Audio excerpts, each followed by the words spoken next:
अगर अध्यात्म से नहीं जुड़ा है तो हमें एक उदाहरण बता दो कोई, जो अभी तुम्हें वर्तमान में दिखाई दे रहा हो, लेकिन बाहरी बात को लेके नहीं। तुम बाहरी बात को लेके और हम यहाँ आंतरिक बात को लेके, जैसे तुम प्रश्न करते हो ऐसी आंतरिक स्थितियां यहाँ सबकी आती हैं। बड़े बड़े धनी मानी पदाधिकारी सब, और उनसे संभाषण होता है तो हमें सब पता चल जाता है। विश्राम उसी को देखा जो भगवान का जितना आश्रय लिए अन्यथा नहीं। बोलो तुम्हारी दृष्टि में कौन है? जो अध्यात्म की निंदा करते हैं, भगवत मार्ग की निंदा करते हैं, उनको पूरे जीवन में परिणाम दिखाई देगा।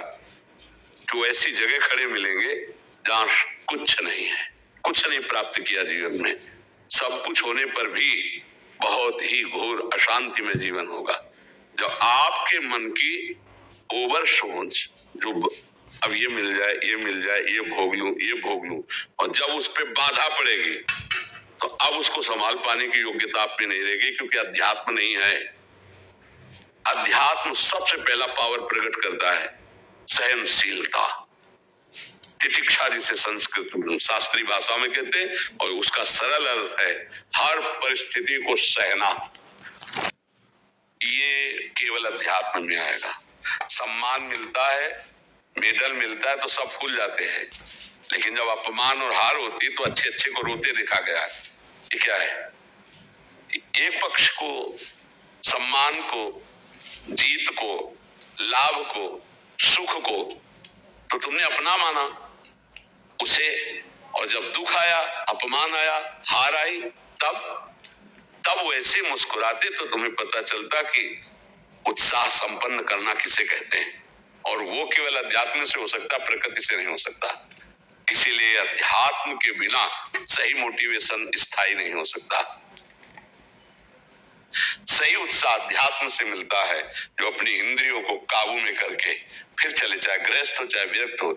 इंद्रियां काबू में है, मन तुम्हारे अधीन है, तो विश्व में तुम हर समय विजयी रहोगे। कोई भी द्वंद्व तुम्हें, हार जीत, सुख दुख, लाभ हानि, ये परास्त नहीं कर पाएगा। देखो भगवान श्री कृष्ण जैसा कोई मोटिवेशन करने वाला होगा क्या?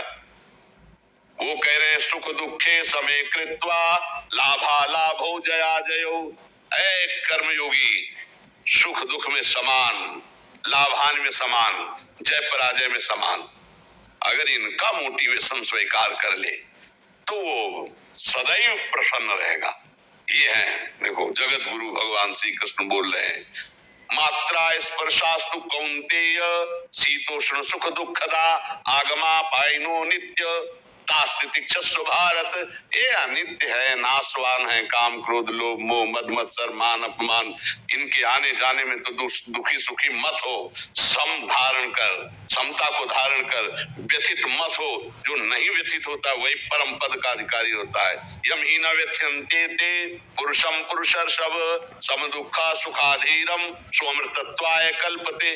बिना अध्यात्म के बच्चा ना तो ओवर थिंकिंग को रोका जा सकता है, और ना हम शांत हो सकते हैं, ना हम प्रसन्न हो सकते हैं। हाँ, हर्षित हो सकते हैं तो परिणाम में शोकित होना पड़ेगा।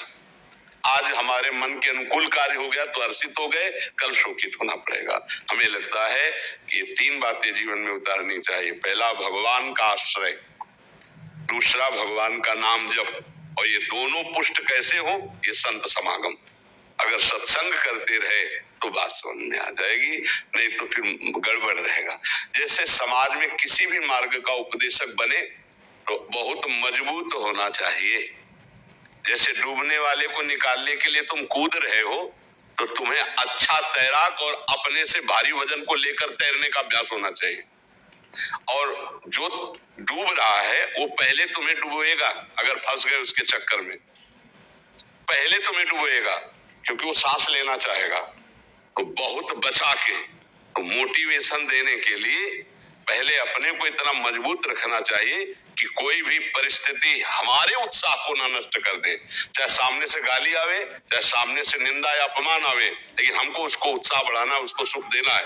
इतनी क्षमता केवल अध्यात्म में होती है, प्रकृति की पढ़ाई में नहीं होती। महर्षि इन्होंने ये जो लिख रहे हैं कि ये मोटिवेशन देते हैं कि यूट्यूब में आप आओ और इससे आपको अच्छे पैसे मिलेंगे, ये वाला मोटिवेशन देते हैं। आप चैनल बनाओ और ऐसा ऐसा काम करो, उसमें कोई दिक्कत आती है तो वो बताते हैं। हमें कोई परेशानी नहीं, जीवन यापन के लिए कुछ भी किया जाए, जो भी जैसा भी है, पापाचरण छोड़ करके जैसा भी हो, जो भी कार्य मिले, चाहे किसानी हो, व्यापार हो, नौकरी हो, जीवन यापन के लिए है।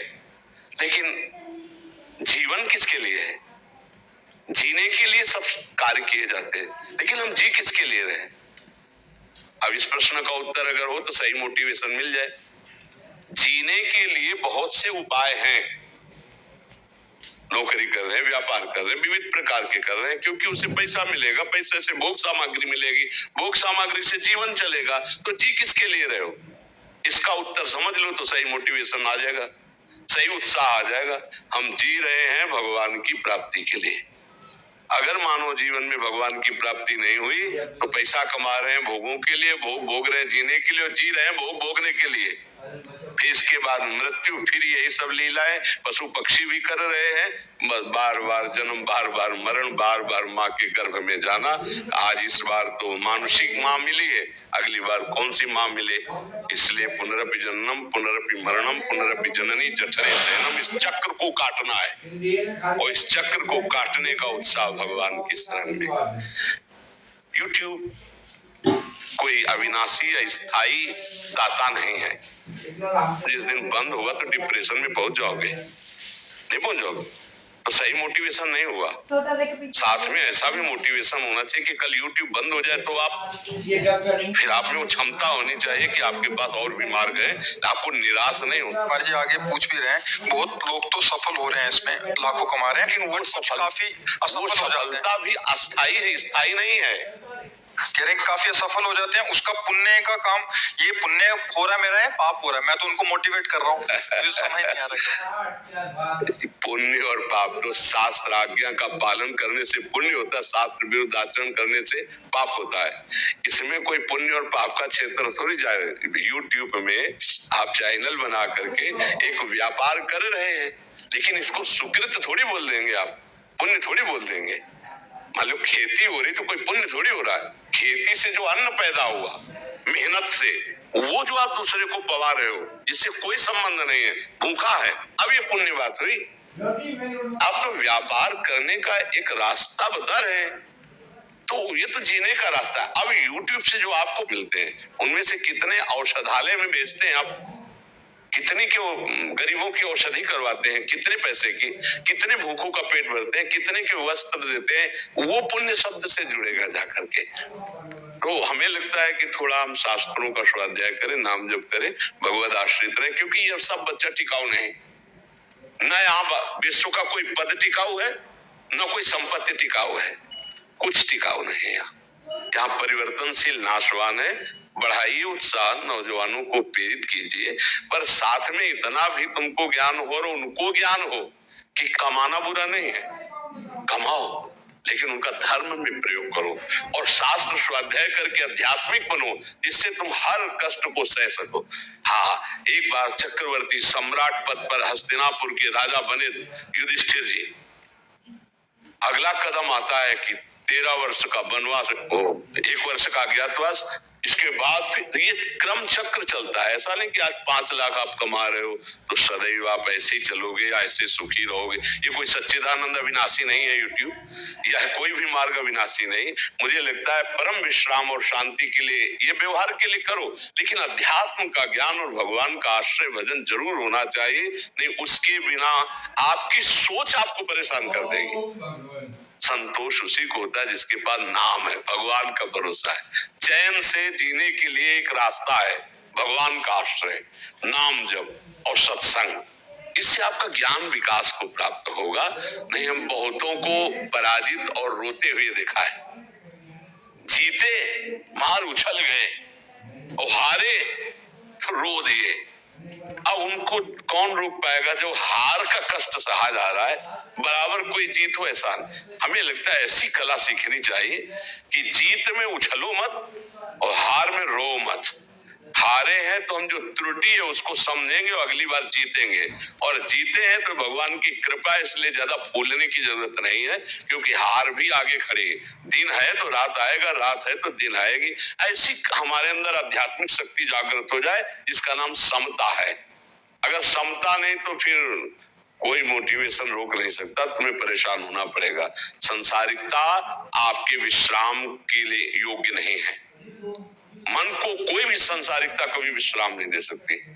महाराज पुररवा को उर्वशी जी मिली थी, फिर भी उनकी तृप्ति नहीं हुई थी। उनकी जो दशा वर्णन की गई, वो पागल से घूम रहे थे। बाद में भगवान की कृपा से उनकी फिर बुद्धि शुद्ध हुई। महाराज पुररवा बहुत बड़े चक्रवर्ती सम्राट थे, उन्होंने अपने अनुभव लिखे। चाहे जितना सुख प्राप्त हो, भगवान से विमुख जीव को कभी शांति नहीं मिल सकती, कभी विश्राम नहीं मिल सकता। इसलिए नाम जप करो, सत्संग करो और शास्त्रों का स्वाध्याय करो। एक अध्याय चाहे पढ़ो, भागवत पढ़ा करो, हिंदी से ही पढ़ा करो, ठीक है। हाँ, और सबको उत्साह बढ़ाओ। अगर ये उत्साह में इतना हमारी प्रार्थना हो जाए, आपकी कोई बात सुन रहा हो और आप 5 मिनट राधा राधा जपवा लो तो बहुत बढ़िया रहेगा। 5 मिनट भाई हमारे पास आए तो असलियत वाली बात है भाई, प्रलोभन दे दो। 5 मिनट अगर नाम जपना शुरू होगा तो उसका जीवन मंगल में हो जाएगा। हमें विश्वास है कि हमारे प्रभु का नाम भाव कुभाव अनखालसहु, नाम जपत मंगल यदि सिद्धसहु। हमने एक बार प्रार्थना की थी, 24 घंटे में 24 मिनट मुझे दे दो।